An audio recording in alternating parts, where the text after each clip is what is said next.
आसिफ वकार साहब, इस वीडियो को सही कौन बता रहा है? कौन बता रहा है सही से? आप लोगों को विरोध करना चाहिए का मतलब क्या है? कोई नहीं बता रहा है। नहीं, इसे कोई सही बता रहा है? नहीं, जिसको जितने जोर शोर से आपको इसे कोई सही बता रहा है इस वीडियो को? आपने नहीं दिखाया, आपने जिम्मेदारी नहीं निभाई। नहीं, इसे कोई सही बता रहा है। मैं तो आपसे ये पूछ रही हूँ, ये वीडियो अगर सही होता तो इसे हटाने की जरूरत नहीं पड़ती सर। इस वीडियो को बीजेपी ने हटाया क्योंकि उन्हें लगा कि ये गलत है। और ये वीडियो सही कौन बता रहा है, मुझे तो ये बताइए। आप सब पर जिम्मेदारी थोप रहे हैं। बात सुनिए, बात हटाने की नहीं, बात डाला ही क्यों गया? सही बात है, ठीक है। पॉलिटिक्स में ये भी होता है कि एक चीज मैदान में डाल दो, जब फैला दो तो हटा लो। अब चर्चा हो रही है। मसला ये है कि ऐसी आइडियोलॉजी का आदमी अभी तक के मुख्यमंत्री बना हुआ है, और हम लोग ये बहस कर रहे हैं सही या गलत। गलत पर भी ये बहस हो रही है सही या गलत। आतंकवादी मानसिकता पे भी बहस हो रही है कि सही या गलत। ये बहस इसलिए हो रही है क्योंकि हिमंता बिस्व शर्मा का कहना है कि वो मियां मुसलमानों के खिलाफ है, वो मुसलमानों के खिलाफ नहीं है। वो कह रहे हैं मैंने एक मुहिम छेड़ी हुई है, मैं बार बार कहता हूं कि मियां मुसलमान असम और बंगाल को खराब कर रहे हैं, वो ये कहते हैं। आज भी उन्होंने बयान दिया है, उनका बयान जरा रेडी करिए, हम एक बार फिर चलाएंगे कि आज उन्होंने क्या बयान दिया है। लेकिन उनका बयान मैं इसलिए पूछ रही हूँ हर्षवर्धन जी, अमित साहब मैं आऊं आपके पास। नहीं, मैं इसलिए पूछ रही हूँ क्योंकि एक सिटिंग चीफ मिनिस्टर है, इसीलिए ये डिबेट हो रही है सर। अरे मेरी बात तो सुन लीजिए। नहीं सुचेता, हाँ। मुझे लगता है कि यहाँ कोई कंफ्यूजन नहीं क्रिएट होना चाहिए। एक तो AIMIM हिमंता बिस्व शर्मा पर कोई बयान दे देगी या कुछ कह देगी, पता नहीं उसका नैतिक अधिकार इनको है कि नहीं। अभी तो अकबरुद्दीन पता नहीं क्या क्या बात कर रहे हैं। अभी तो महाराष्ट्र के चुनाव में कह रहे थे कि पता नहीं क्यों हमारे साथ 15 मिनट जुड़ जाता है। कौन सी बात कर रहे थे, किस तरह की बात कर रहे? तब शर्म नहीं आई, वो आतंकवादी मानसिकता नहीं थी। और हिमंता बिस्व शर्मा की उस वीडियो की बिना किसी किंतु परंतु के जब मैंने कहा कि ये बिल्कुल खतरनाक है, तो ये भी तो सच है ना कि अगर कोई मुसलमान के नाम पर 4-4 लड़कियों से शादी कर लेता है, निकाह कर लेता है, अगर उसके खिलाफ हिमंता कुछ कर रहा है तो गलत थोड़ी ना। अगर बच्चियों के साथ वो कम उम्र में बच्चियों के साथ कोई निकाह कर ले रहा है, उसके खिलाफ कोई अभियान है, तो हिमंता गलत तो नहीं है। हिमंता जहां गलत है वहां गलत है। लेकिन AIMIM के लोग इस तरह से अगर कहेंगे, और फिर मैं कह रहा हूं कि सबसे पहले अपने गिरेबान में झांकना पड़ेगा। इन्होंने कहा कि आपको अपनी जिम्मेदारी निभानी चाहिए। यहां किसने जिम्मेदारी नहीं निभाई? आप उपदेश देने के लिए आ गए, आपको अकबरुद्दीन ओवैसी का और असदुद्दीन ओवैसी के बयान नहीं याद आते हैं? आप एकदम से अचानक सीमा पार, सरहद पार चले गए। जिस तरह के बयान दे रहे हैं, क्या अकबरुद्दीन के बयान को भी आप आतंकवादी मानते हैं? हर्षवर्धन जी का जब सवाल है, बारिश आसिफ वकार साहब जवाब दीजिए। देखिए, अगर इस तरह का वीडियो भारत में किसी सिख ने, दलित ने, आदिवासी ने, मुसलमान ने या किसी ईसाई ने अगर जारी कर दिया होता, तो अब तक के सरकार के द्वारा और सरकार के पुलिस के द्वारा या तो उसको गोली मार दी गई होती या जेल में डाल दिया गया होता। सरकार के सारे विभाग उसके पीछे लग गए होते, पूरा मीडिया लग गया होता और आतंकवादी घोषित कर दिया होता। लेकिन अल्लाह का शुक्र है कि हम लोग की आइडियोलॉजी ऐसी नहीं है। लेकिन एक मुख्यमंत्री इस तरह की वीडियो डाल रहा है, आप कह रहे हैं मियां मुसलमान। उस वीडियो में कहां लिखा हुआ है बांग्लादेशी मुसलमान? लेकिन उस वीडियो में जो 2 चेहरे दिखाए गए हैं वो भी बांग्लादेशी जैसे नहीं है, वो तो भारतीय मुसलमानों के चेहरे हैं। बांग्लादेश के मुसलमान का चेहरा ही अलग होता है। उस पर आप लिखते हैं बांग्लादेशी मुसलमान। और फिर सबसे बड़ी बात कि क्या बांग्लादेशी मुसलमानों को कत्ल करने का आपके पास अधिकार है? मैं एक सवाल पूछूंगी, मैं अमीर जमाई साहब के पास भी, हाँ, के मुसलमानों को वीडियो को किसी भी स्थिति में, मैंने कहा ना, वो खतरनाक है। मैं शुरुआत से कह रही हूँ कि इस वीडियो को कोई सही नहीं कह रहा है। लेकिन जरा सोचिए, इस वीडियो को कोई सही नहीं कह रहा है। दीपक जी, आपने बिल्कुल, सुचरिता जी आपको मैं धन्यवाद करना चाहता हूँ कि आपने बहुत सटीक मुद्दे पे बात करी कि बात भाजपा कांग्रेस की नहीं है। एक संवैधानिक पद पे बैठा हुआ व्यक्ति जो कि उप मुख्यमंत्री है आसाम का, आसाम जैसे बड़े राज्य का, और इस तरीके से टारगेट करता है, तो टारगेट किलिंग की बात होती है। तो हेमंता बिस्व शर्मा को अगर आतंकवादी कहा जाए तो एक कोई अतिशयोक्ति नहीं। ये तो आप बड़ी बात कह रहे हैं, मैं बड़ी बात, बड़ा बयान दे रहे हैं। ये आप बहुत बड़ी बात कह रहे हैं। सर आपने गायब उन्हें कर दिया गया। नहीं ये आप आतंकवाद वीडियो में प्रधानमंत्री का सर गायब कर दिया गया। वो किसने किया था? आप ही की पार्टी ने किया था? आतंकवादी था या नहीं था? उसमें प्रधानमंत्री का देखिए, प्रधानमंत्री का सर गायब है उसमें। सुनिए गायब लिखा हुआ है। त्रिपाठी जी, चश्मे का रंग बदल लीजिए। आपको प्रधानमंत्री की अगर तस्वीर में और एक फ्रेम में नजर नहीं आता अंतर, तो ये आपकी समस्या नहीं आप ये कहना चाह रहे हैं वो प्रधानमंत्री नहीं थे, वो प्रधानमंत्री के लिए नहीं किया गया था। दीपक जी आप देखिए एक मिनट, नहीं दीपक जी मेरी बात सुनिए। दीपक जी जैसे इस वीडियो को आप सही नहीं ठहरा सकते ना, वैसे ही उसको आप ये मत कहिए कि वो प्रधानमंत्री का नहीं किया गया था। वो प्रधानमंत्री के लिए किया गया था। आप यहाँ बैठकर उसे डिफेंड करेंगे तो वो गलत होगा। Sir let's be very direct. नहीं आप कह रहे हो प्रधानमंत्री के लिए नहीं किया गया था। नहीं, हमारी पार्टी के नेताओं ने उस बात का पुरजोर खंडन किया था। और वीडियो को गलत कह रहा हूँ। किसने किया था खंडन? आपकी पार्टी के नेताओं ने। मैं बता रहा हूँ, सुनिए, देखिए मैं ये मानती हूँ पोस्ट किया गया, इस बयान सोशल मीडिया से उसको डिलीट किया गया, तो ये बात अपने आप में नहीं, मेरी बात सुनिए, मुख्यमंत्री को किसी सामान्य व्यक्ति का भी हो तो वो गलत था, और उस बात को हमारी पार्टी ने एक्सेप्ट किया था और उसको डिलीट किया था। किसने किया था? किसने बोला था कि ये गलत है? आपने भी डिलीट किया क्योंकि आप पर दबाव था। उन्होंने भी डिलीट किया, उन पर दबाव था, और ये दबाव होना चाहिए। ये दबाव होना चाहिए। प्रधानमंत्री के लिए नहीं था, ये नेताओं ने स्पष्ट किया था। लेकिन किसको बता रहे हैं आप ये कहानी दीपक जी? ये कहानी आप किसको बता रहे हैं? प्रधानमंत्री के लिए नहीं था, मुझे मत बताइए। नहीं, अब मैं एक चीज कह रही हूँ। आज हम इसको तर्क देखिए, यहाँ पे हिमंता बिस्वा शर्मा को सुनिए, अब इस वीडियो पर हिमंता बिस्वा शर्मा ने क्या कहा है आज का बयान सुनिए जरा, रुकिए 10 सेकंड। अमित जी और मुझे शायद 10 सेकंड बताइए। हिमंता बिस्वा शर्मा को पता नहीं कि बांग्लादेश के आतंकवादी, बांग्लादेश के शरणार्थी, बांग्लादेश के घुसपैठिए, बांग्लादेश के रोहिंग्या हिंदुस्तान में कैसे आते हैं? केंद्र में तो 12 सालों से आपकी सरकार बैठी हुई है, 10 सालों से आप आसाम में है। हिमंता बिस्वा शर्मा का आज का बयान चला रही हूँ। हिमंता बिस्वा शर्मा ने इस वीडियो पर, दीपक जी रुकिए, हिमंता बिस्वा शर्मा ने इस वीडियो पर आज क्या कहा है, जरा वो भी सुन लीजिए, वो भी सुनिए। चलो जेल जाने के लिए तैयार रहूंगा, क्या करूंगा मैं, कोई वीडियो का बारे में नहीं जानता हूं, और अगर मेरे बुरे ऊपर केस दिया है तो अरेस्ट कर लो, क्या आपत्ति है? मेरा कोई आपत्ति नहीं है, लेकिन अपना बातों में मैं हमेशा कायम रखूंगा। बांग्लादेशी का घुसपैठियों का हम खिलाफ है और खिलाफ रहेगा।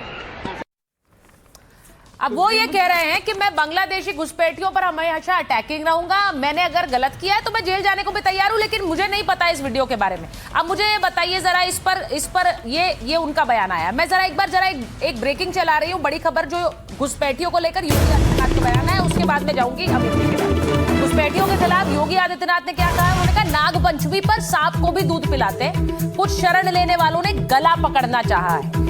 नाग पंचमी, अब महाशिवरात्रि आ रही है, तो योगी आदित्यनाथ ने सीधे कहा है नाग पंचमी को तो नाग को भी दूध पिलाया जाता है।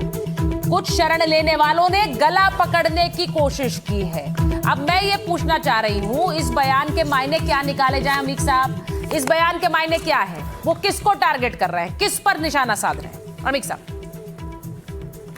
देखिए, हमारे आदरणीय मुख्यमंत्री योगी आदित्यनाथ जी ये जो नागोग की बात कर रहे हैं, मुझे समझ में नहीं आ रहा है कि वो स्वतंत्र देव जी को कह रहे हैं, या भारतीय जनता पार्टी के विधायक राजपूत जी को कह रहे हैं, या उत्तर प्रदेश के ब्राह्मणों को कर रहे हैं, जिनके खिलाफ मुख्यमंत्री योगी आदित्यनाथ मुख्यमंत्री बनने के बाद फेक इनकाउंटर बुलडोजर के जरिए उनके खिलाफ काम कर रहे हैं। तो देखिए, मुख्य बात क्या है कि हमारे सीधा कह रहे हैं अमीर भाई, सीधा कह रहे हैं, वो तो एक करके बात कर रहे हैं शाहजाद जी, एक मिनट वो बात कर लेते हैं। और हेमंता बिस्वा शर्मा और मुख्यमंत्री योगी जी में कंपटीशन चल रहा है। इसी हेमंता बिस्वा को हमारे गृहमंत्री जी बोलते थे कि इसको तो मैं सरकार आने पे ही जेल डालूंगा। तो जब हेमंता बिस्वा का कोर्ट केस बिगड़ता है, जब मुख्यमंत्री योगी आदित्यनाथ के खिलाफ उन्हीं की पार्टी में विद्रोह होता है, तो इस तरह के भाषण इसलिए आते हैं कि जो भारत की संसद में प्रधानमंत्री जी गायब हैं, मलेशिया में छुट्टियां मना रहे हैं, मुख्य मुद्दे पर चर्चा ना हो।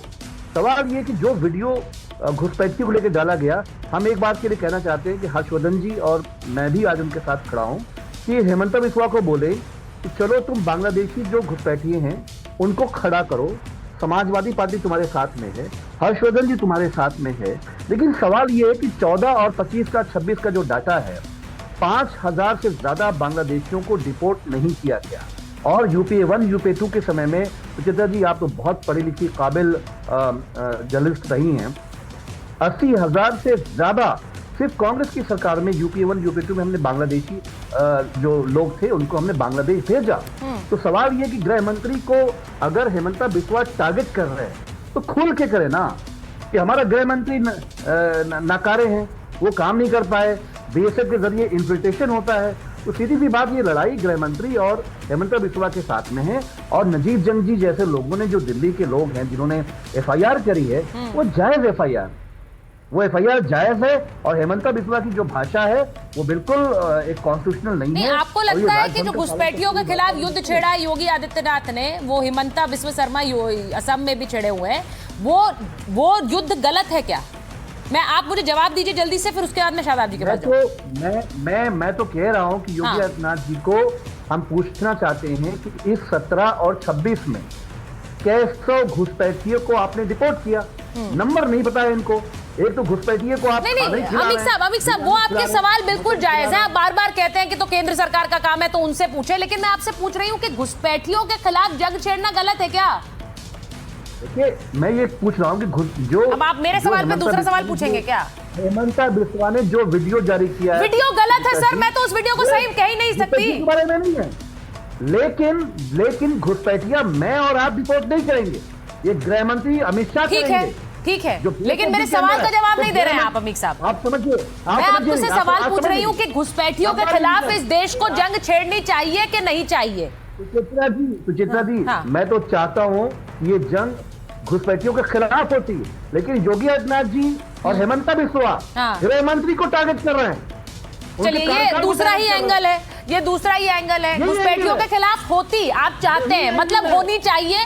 मैं अब आपके बयानों में से बयान निकालूं क्योंकि आप डायरेक्ट आंसर करने से बच रहे हैं। मैं शादाब जी से पूछ रही हूँ, मैं शादाब जी से पूछती हूँ। शादाब जी, बतौर एक हिंदुस्तानी मुसलमान मुझे बताइए कि ये जो जंग छिड़ी हुई है घुसपैठियों के खिलाफ, अब इस वीडियो को लेकर इतनी नाराजगी है, योगी आदित्यनाथ ने आज भी बयान दिया घुसपैठियों के खिलाफ, आप इसे कैसे देखते हैं? क्योंकि ये जो एक वीडियो आया उसके बाद बहुत से बयान आ रहे हैं और खुद उसे सही नहीं मान रही बीजेपी, इसीलिए तो हटाया है। बिल्कुल, देखिए सुचारिता, ये बहुत अच्छी लाइन है। मैं कहता हूं कि बहुत ईमानदारी के साथ जो वीडियो पोस्ट किया गया वो नाकाबिले बर्दाश्त है, किसी कीमत पर वो वीडियो बर्दाश्त नहीं किया जाए। लेकिन उसके साथ साथ जो योगी आदित्यनाथ जी ने कहा वो पूरी तरह से जस्टिफाइड है। ये किसी कीमत पर भी, हम किसी भी व्यक्ति, जो बाहर से लोग आ रहे हैं, ये जो घुसपैठिए हैं या रोहिंग्या हैं या बांग्लादेशी हैं, इनके खिलाफ कार्रवाई होनी चाहिए, बिल्कुल से। लेकिन तब सवाल खड़ा हो जाता है जब अमीक भाई घुसपैठिया ढूंढो, कहाँ से ढूंढोगे भाई? सादाब भाई आ रहे हैं, जरा सुन लीजिए, आप बीच में मत बोलिए, इंटरप्ट मत कीजिए।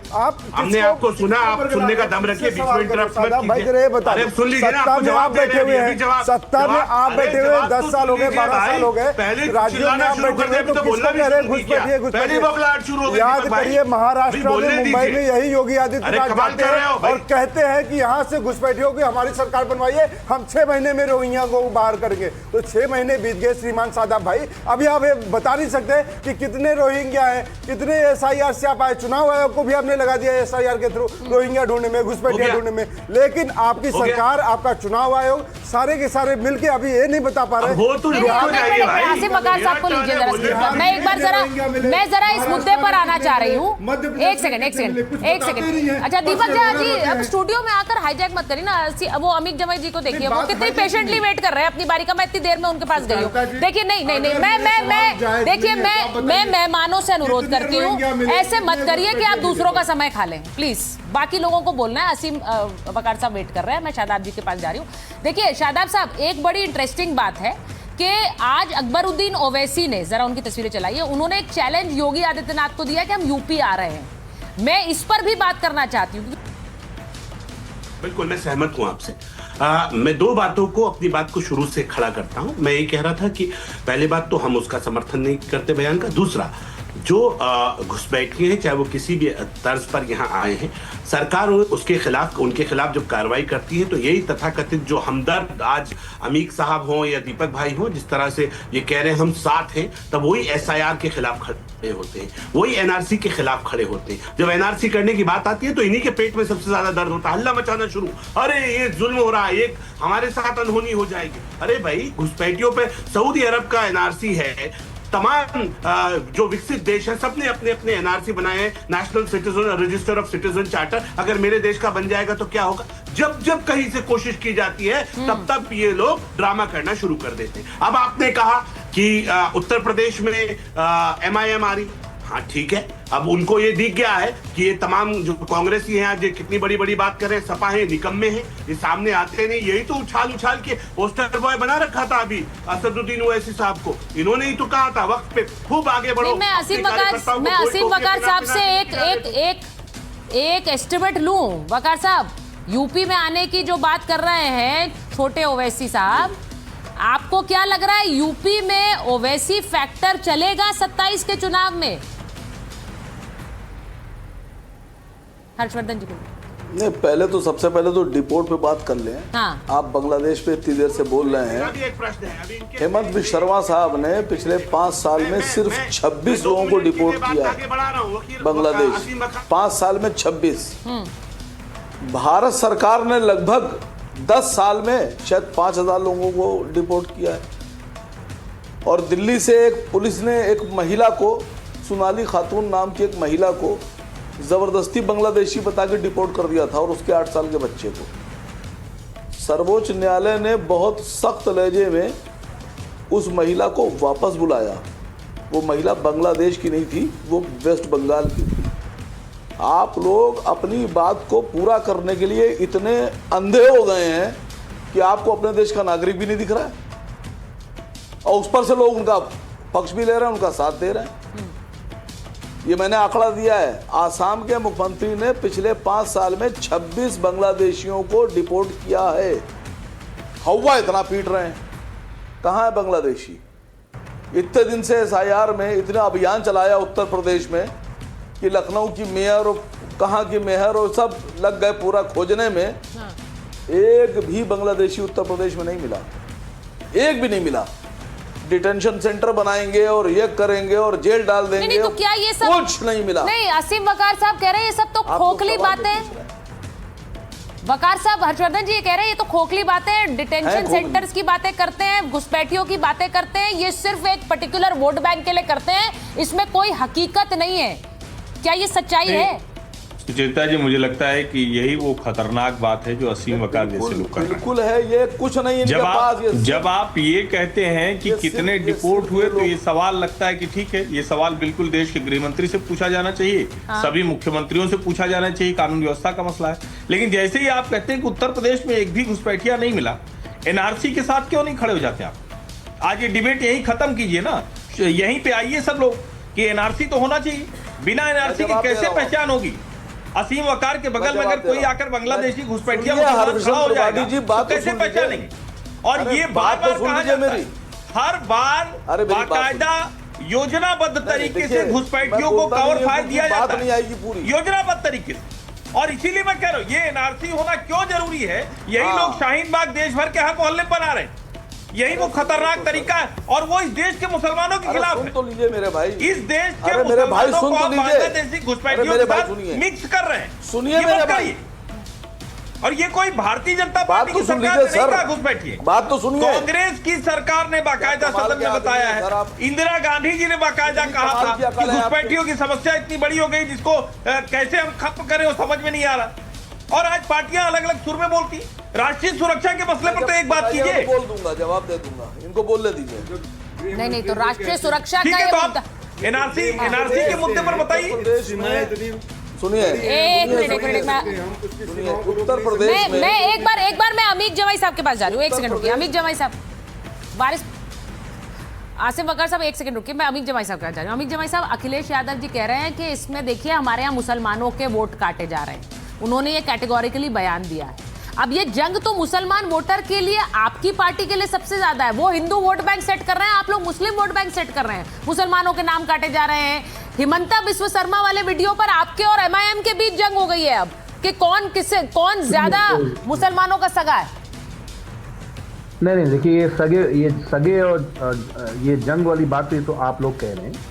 उत्तर प्रदेश में सुनियोजित तरीके से जो चीज़ें हो रही हैं वो कई बार हमारे नेता आदरणीय अखिलेश यादव जी ने हम लोगों ने सबूत के साथ हमें करी है। सबसे पहले हमारे नेता हैं जिन्होंने 18,000 वोट चोरी पकड़ी, एफिडेविट साथ हमने इलेक्शन कमीशन को दिया था। अभी जो हालिया जो सारे मामले चल रहे हैं, चाहे वो जौनपुर का हो, अलग अलग विधानसभाओं का हो, जहां जहां समाजवादी पार्टी का बैशन है, मैपिंग के जरिए बीजेपी आरएसएस के बड़े बड़े फॉर्म्स काम कर रहे हैं और वो ये कर रहे हैं कि अपने ही बूथ के वर्कर से बीएलओ पे दबाव बना के कितने वीडियो बीएलओ तो सरकार का है ना, इलेक्शन कमीशन के लिए वो लोग काम कर रहे हैं ना, 200 वोट एक बूथ पे। सुचिता जी आप सोचिए, तो बीजेपी आरएसएस मुख्यमंत्री योगी आदित्यनाथ की जो पूरी जान है वो इसी बात में है कि एफआईआर के जरिए मुसलमान, कुर्मी, दलित, कोयरी, कुशवाहा जो वोट है इसको काटा जाए। नहीं तो अखिलेश यादव जी का जो तूफान है वो दिन ब दिन बढ़ता जा रहा है, वो लखनऊ की तरफ आगे बढ़ रहे हैं। अब पूरे सूबे में मुख्यमंत्री योगी आदित्यनाथ के खिलाफ, सुचिता जी कभी आपने देखा है कि किसी कैबिनेट मिनिस्टर को बंदी बना दिया गया हो?